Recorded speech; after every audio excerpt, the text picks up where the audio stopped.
पाल sir, एक जो है केरल से एक ग्रुप के अंदर, व्हाट्सएप ग्रुप के अंदर मलयालम भाषा में यहाँ के धरना प्रदर्शन वालों पे बहुत एलिगेशन लगाया गया और कहा गया है कि आप केरल से अगर वहाँ जाके रेल रोको अभियान के अंदर आप लोग जाएंगे तो आप नौकरी से हाथ धो बैठेंगे। आप लगता है? सबसे पहले आपका चैनल का मेरा नमस्कार। जो आपने सवाल पूछा है ये तो हमने आपको बता रहा हूँ, खाली केरल का नहीं है, हर स्टेट से भी कुछ ना कुछ एलिगेशन लगाया जाता है यहाँ पर। इसलिए लगाया जाता है जो कि हमने आंदोलन शुरू किया, आपने देखा है जो हमारा विसंगति शुरू हुआ है, जो OROP 2 देने का जो 2019 में हमारा OROP ड्यू था, 2019 से लेकर जो हमारा फरवरी 2020 जो है, जो हमारा फरवरी 2023 में तक 4 साल निकला है, वो देशीय संगठन अफसरों के साथ में बैठा हुआ संगठन, हमारा ही एक्स सर्विसमैन उसके अंदर सेक्रेटरी प्रेसिडेंट सब है, ये संगठन किसी ने भी आवाज़ नहीं उठाया। तब जाके हमारा सबका सैनिक संघर्ष कमेटी यहाँ पर 4 साल के बाद आवाज़ उठाया, पूरा विसंगतियों का बैनर लगा के यहाँ पर बैठा है। तो आपने यही देखा है, तभी से लेकर हमारा इसको तोड़ने के लिए ना कोई राजनीति का बात लेकर आ जाएंगे, नहीं तो कोई अफसरों का संगठन का बात लेके आएंगे, यहाँ पर दूसरा मंच बनाएंगे। आपने ये देखा, ये सब चीज़ें जो हमारा सामने हो रहा था, लेकिन इनको अपना OROP इनको भी तो मिलना है, लेकिन उनको राजनीति खेलना है, अफसरों के साथ में रहना है, लेकिन विसंगतियाँ हैं। और अभी एलिगेशन आपको बहुत ज़्यादा मिल रहा है जो कि सरकार में खलीबली मचा हुआ है। हम रेल रोको आंदोलन का जो मांग किया है उसका वजह से, इसलिए हर स्टेट से कुछ ना कुछ राजनीति से जुड़ा हुआ संगठन हो या अफसर से जुड़ा हुआ संगठन हो, हमारे ऊपर कोई ना कोई इंजाम लगाते रहता है। सर, अभी जो है उसमें बहुत बड़ा आरोप लगाया गया है पूर्व सैनिक को और ये सबका सैनिक संघर्ष कमेटी को आतंकवादी संगठन, खालिस्तानी और पाकिस्तानी इन चीज़ों से नवाजा गया है। आपको क्या लगता है, आप लोग इतना दिनों से धरना प्रदर्शन ऐसे कर रहे हैं क्या? नहीं, वो तो केरला से जो आपने देखा है वो तो मलयालम भाषा में है ना, तो उसमें उसको मैंने ट्रांसलेट कर लिया सर, उसको हिंदी में। तो कौन सा संगठन बता रहा है उसमें? उसमें NXCC करके है संगठन। ठीक है, मैंने भी देखा है ये NXCC संगठन जो है केरला में, जो 3-4 NXCC है। ये तो आपको जो मैसेज आपने जो पढ़ा है, जो आपने ट्रांसलेशन किया है, वो जो NXCC 595 नंबर है, आपको ये बता रहा हूँ। ये NXCC, अब इस NXCC के बारे में आपको बताना चाहता हूँ। यही NXCC ने यहाँ पर दिल्ली में आए थे, जो केरला यूथ बिल्डिंग में उन्होंने ऑडिटोरियम बुकिंग करके इनका प्रोग्राम भी हुआ था, विथ फैमिलीज़ के साथ में आए थे और हवाई जहाज़ में आए थे, स्टार होटल में रहे थे। हमारा केरला का गवर्नर से भी उन्होंने मुलाकात करके वीडियो निकाला, फ़ोटो निकाला, कुतुब मीनार वगैरह घूम के फैमिली के साथ में भी फ़ोटो निकाल के हमको दिखाया, कुछ वीडियो भी हमारे पास आए थे। तो ये लोगों को जंतर मंतर पे जो उनका रैंक का मांग करके जो जंतर मंतर में जो बैठा है वो उनको दिखाई नहीं दिया। लेकिन अब हम लोग ने जो सरकार के साथ में हमारी लड़ाई है, हम सरकार के साथ में मांग किया है, तो हमारा टांग खींचने के लिए जो देशीय संगठन किसी अफसरों के साथ में मिलकर जो कर रहा है, लेकिन वो केरला से उन्होंने लिखा NXCC 595, उन्होंने मलयालम भाषा में लिखा है, आपने हिंदी में ट्रांसलेशन कर दिया करके बोला। वो बात ऐसे है, जो यहाँ पर जो आतंकवादी बैठा हुआ है, जो पंजाब से जो बैठा हुआ है, ये क्या बोलते हैं खालिस्तानी, ये आपको मैं एक बात बताना चाहता हूँ। यहाँ पर अगर 1 साल से 9 महीना हो गया, अगर इस जगह पर खालिस्तानी बैठा होने से इतना फोर्स को लगाता रहता है, यहाँ पर जो CCTV कैमरा होम मिनिस्ट्री से लगे हैं और पूरा इसके अंदर लगा के इसी बैरिकेड के अंदर हमको यहाँ बिठाता है, यहाँ हर जगह पर फोर्स लगे हैं।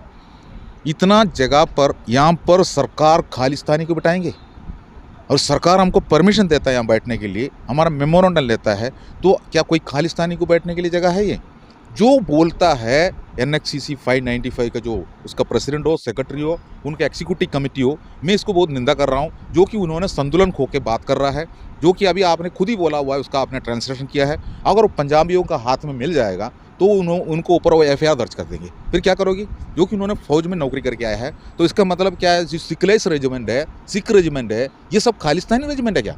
कैसे बातें किया उन्होंने, कैसे उन्होंने ये डाला है? इसलिए मैं आपको ये बता रहा हूँ, इनको राजनीति से मतलब है उनको, और हमारा OROP हमारा विसंगतियों से मतलब नहीं है।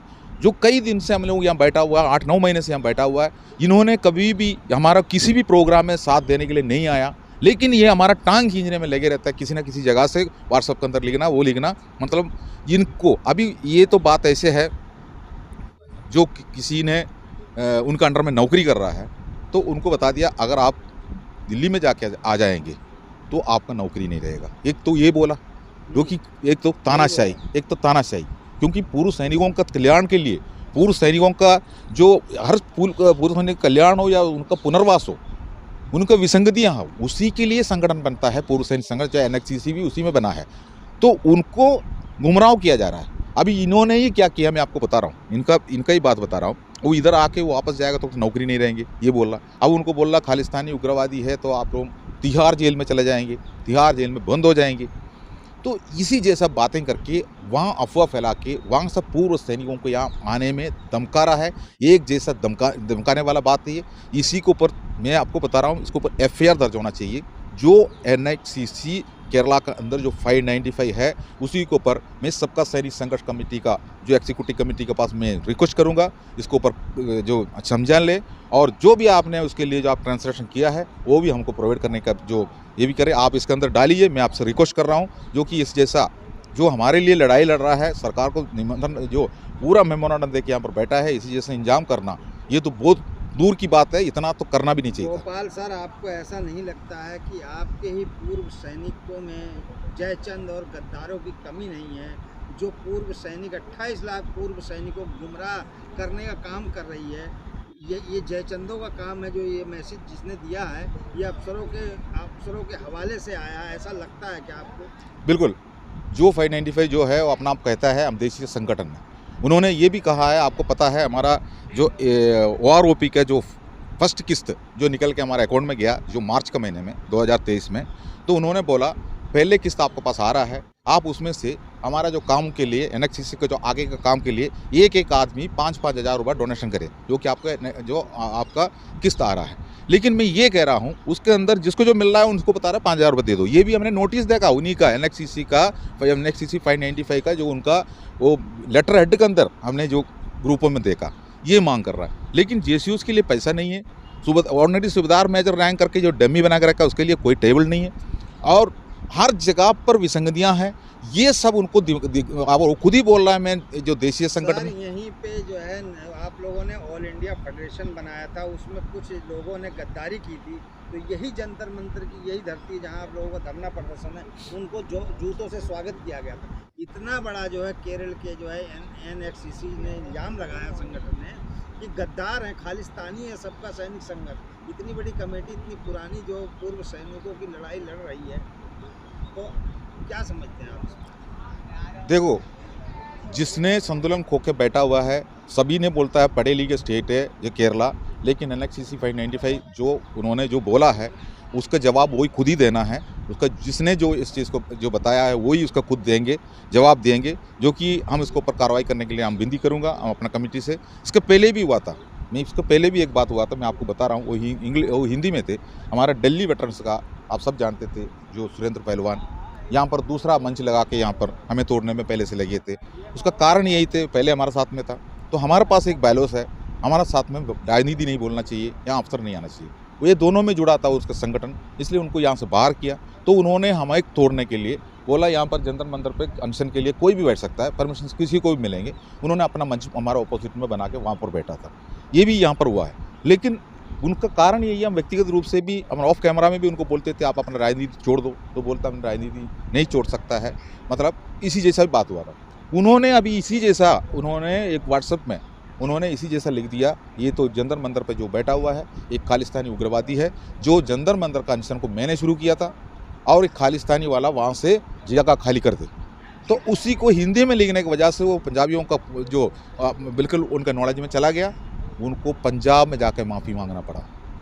जो सुरेंद्र पहलवान ने पंजाब में जाके पूरा सरदारजियों का पैर में गिर के माफ़ी मांग ली, तब जाकर उन्होंने छोड़ा। लेकिन ये मलयालम भाषा में होने की वजह से इसका गंभीरता उनको पता नहीं चल रहा है। लेकिन आपने ट्रांसलेशन की है तो आपसे मेरा रिक्वेस्ट है आप उस ट्रांसलेशन को मुझे भी सौंप दें।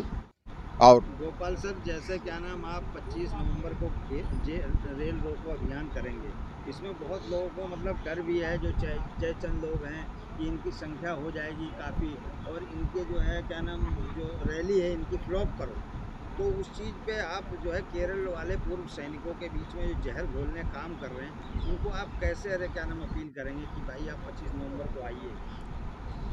देखो, केरला वाला आने के लिए तैयारियां कर रहा है, इसको देख के खलबली मचा हुआ है, तब जाके इन्होंने जो एनएचसीसी ने इसी जैसा बयान निकाला है, जो कि उनको रोकने के लिए।